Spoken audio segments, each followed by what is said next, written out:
Hello y'all, welcome back to Just for Fun. This is Maddie here. We're going to be recording a couple matches with our next in our budget standard series here. Oop, one too many cards in the deck. I just noticed that right this second. Honestly, that's pretty embarrassing. What do I want to cut? I don't even know. Okay, I'm gonna cut one of those. Okay, so I think that's what happened anyway. So we're going to be playing a tempo control style deck, as opposed to the black control deck where we just killed everything and then used a random win condition to finish off the game. In the blue version here, we're going to just bounce opponents everything and or counter a lot of things until they're just really annoyed, and then hope they rage quit or you know, win with our 5 win conditions here. So here's the plan so far. So on the land side, it's pretty much the same mana base as the budget black deck. So I'm playing Evolving Wilds in order to further enable Delve for our Delve spells. I'm also playing Radiant Fountains because there's not a big expense to that here, and we'll gain some free life. Why not? When we're definitely not ever the beatdown in this deck. There are sort of 5 creatures in this whole deck. There's only 5, you know, little ways to win the game, so we want to stay alive as long as possible. So how are we going to do that? Well, we've got a mix of 2 mana counter spells here. We've got Nullify for creatures. We've got Negate for things that aren't creatures. And we have Disdainful Stroke for big stuff, whether it's creatures or not. And in the sideboard, I've got the additional copies of all of those, so we can sort of trade those out for whichever ones are going to be most effective based on the deck we're playing against.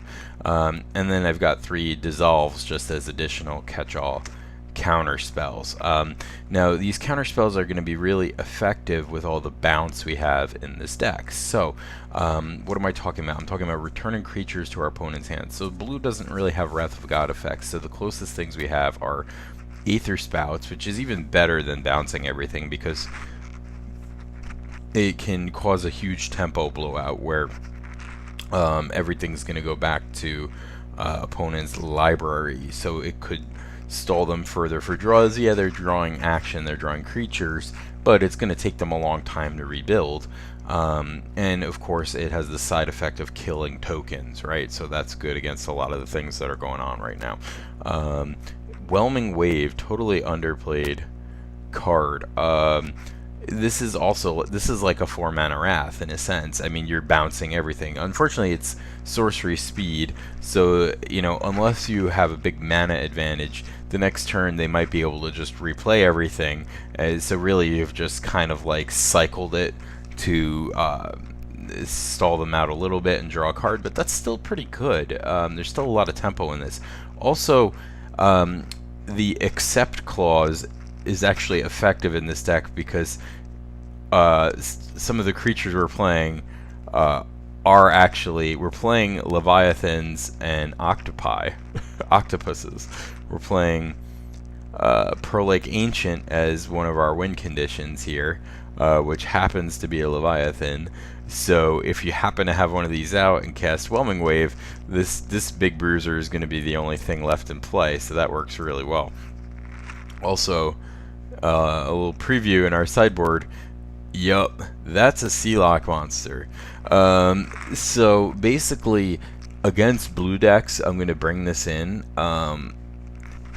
instead of the Haunted Plate Mail, because it works the same way with Whelming Wave, right? Like, I can bounce everything and still have this out.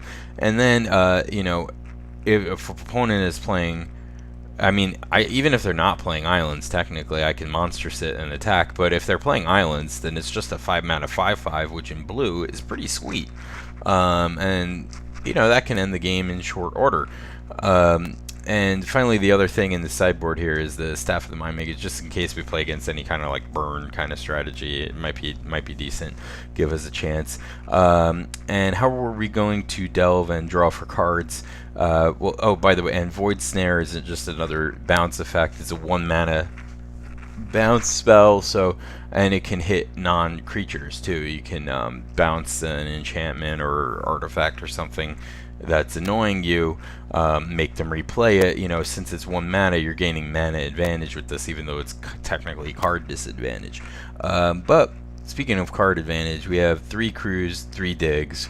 That's plenty of advantage. I was playing 4 of each, and it was actually too many. There, you don't want to ever have 2 of these in your opening hand. So, well, maybe not never, but it's a bit annoying. Plate Mail works really well with the Whelming Wave because you leave it as not a creature, you Whelming Wave, then you can activate it and get in for 4. So that's why I chose to stick with that one, although maybe the Sealock monster is a little more on flavor. This is more mana efficient. You know, but I think we'll swap those out against blue decks, or maybe if we're playing against Siege Rhino, because the other guy can block Siege Rhino and this can't. So, all right, so let's play some matches with this, and just for fun. I don't think this is going to be as good as the black deck, but I've played some matches with it so far. I had quite a bit of fun with it, and you know, we'll go from there.